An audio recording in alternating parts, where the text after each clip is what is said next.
Welcome back to my channel. My name is Leslie, and in today's video I wanted to talk about money. I want to start this new series called Money Mondays. In this series I wanted to give tips on anything that is money related to people who may be interested, because I do feel like it's a discussion that more and more younger people are having, and I think it is an important discussion. Let's get started. So for this video I will be talking about personal financial stability. Well, before we begin, let me just explain to you what I think personal financial stability means. For me personally, being financially stable means being able to take care of yourself. This means being able to take care of your basic needs and also to pay your bills on time. Being able to face unforeseen situations, for example, being laid off or losing your apartment, or having to change jobs, or having a child or something. Maybe not having a child, that's like a whole new level. Of course, I have to give a couple of disclaimers. First things first, I am not a professional. I'm not a banker. I'm not a financial advisor. I'm not a mortgage professional. I do not have a background in finance. I'm not a licensed financial something. I mean, I like maths, but not these types of maths, and I'm only doing this video to help people who may need, because I do feel like when I was a bit younger I did not have these types of advice and I just had to figure it out by myself. But some of the people in my life, I'm very grateful, because they were the people who got me started, like opening a savings account, or like starting talking about like a budget and stuff like that, which is something that is so important. Second disclaimer, this video is not for everyone, and I completely understand. Some people are in very delicate situations where they're literally living paycheck to paycheck. This video is a great video for someone who may have either a salary or some type of spending, regular spending. They would like to get some tips about how to not worry too much about the future, right? So without further ado, let's get started. I have 5 tips for you today. Tip number 1, make a budget and stick to it. I think the most important part is to stick to it. And of course, this advice sounds so obvious, but at the same time, I'm not sure that's true, because a lot of people do not have a budget. I believe that as soon as you have some spendings, I think you should have a budget. Even if you do not have a regular revenue, I still think you should have a budget to see how much you should be spending on what, or how much you will have to spend on what. And to help you make your budget, there are plenty of resources online. There are websites where you can go and maybe say that you're like in your 20s or something like that, and they will tell you approximately what percentage of your salary you should be spending on rent, on food, on leisure. I will look up for some websites and that I even personally used, and I will put them in the description box. Also, there are so many tools online to make your budget and to keep track of your budget at home. I personally use an app called Mint. I like it. It's free and it sees the spending that I did on each of my bank accounts, and it puts them into categories that I can change or manage or whatever. Also, I don't think you have to use an app that will connect to your banking accounts.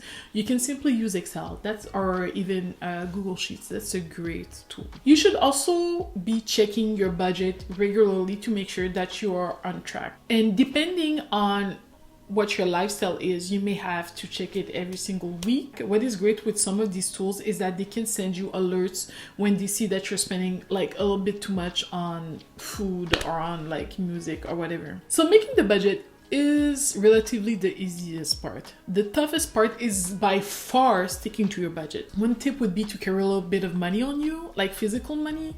That way you usually can see how much you have that you can spend. I think that's a great tip, especially when you're going out with friends. Another thing would be to identify your weaknesses. For example, if you know that your weakness is to buy lunch at work, even though you have food at home, well, maybe you should be cooking more at home and pack your lunches in advance. And of course, it does take some type of self-discipline, but I'm sure you can do it. Tip number 2, limit credit card usage. That is so important. You do not owe that money. The bank every month will charge you a certain amount of interest if you don't pay that money back.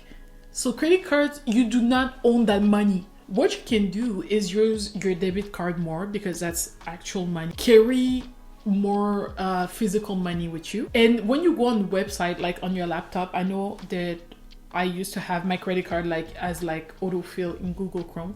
Well, remove it. I would also encourage to remove the PayPass, especially if you know that like your risk is like, you have a good risk for those payments. Well, maybe you should be using your phone anymore. Tip number 3, which is so obvious, but I still have to say it. Do not spend money you do not have. And this counts for credit cards too. Stop counting on money that isn't there. It's not there. There's no guarantee that the money will be yours. One easy example is when people are expecting a promotion in, let's say, 6 months. I would not advise you to count on that money that you will have in 6 months, because you don't know what could happen. Maybe like the payments will be delayed, maybe your promotion will be delayed, maybe the promotion will never happen, unfortunately. So you cannot count on something that isn't there. And even when you make your budget, do your budget on the revenue that you have now, not the revenue that you think you will have in 1 year. Stick on the things that you can control, stick on the things that you know. Tip number 4, do not borrow loans.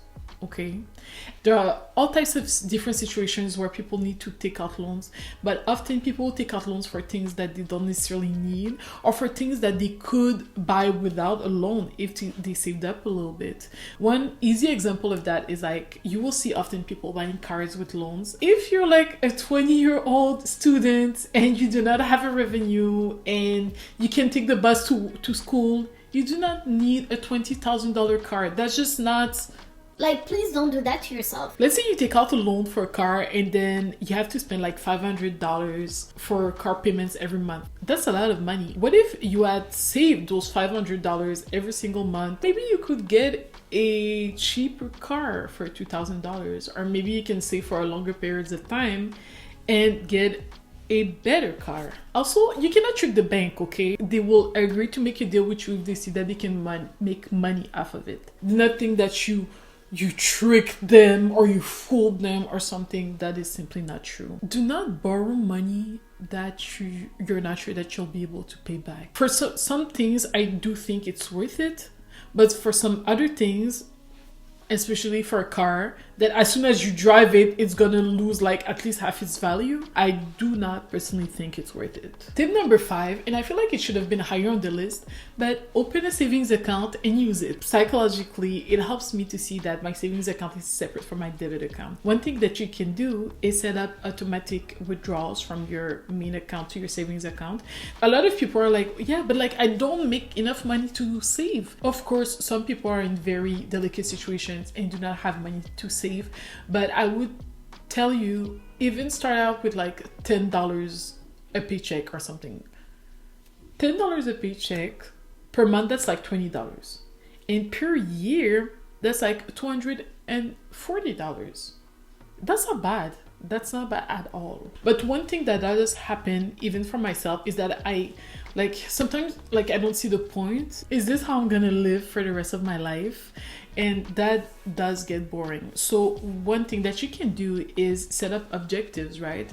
Where you say, oh, well, I want to go on this great trip with my friends in a couple of months and it's gonna cost me like $2,000. Okay, the trip is in a year, let's say, $2,000 in a year. I need to save that amount, and then you go from there. I think it's very helpful to have objectives. It makes it feel like there's a reason behind what you're doing. Hey guys, I have an extra tip for you. Just have fun. Like, yes, money is important, but it's your life and you only live once, and I do think that you should be enjoying it. And I think that's one of the things that I'm not as good with, like just enjoying my life and stuff like that. I do think it's important to be financially stable, but it's also important to do the things that you love. If buying a $5 coffee every single day is your thing, it's fine, as long as it's not preventing you from paying your bills on time, right? Just have fun. Life is short. It's meant to be lived and experienced. Some experiences in life are not free. This video is not like to dictate how you should be living your life. Not at all. Actually, on the contrary, I do believe that if you have a budget and you're financially stable, I do agree that it allows you to live your life more and to enjoy. And that's what I wish for you guys. So that is the end of my video.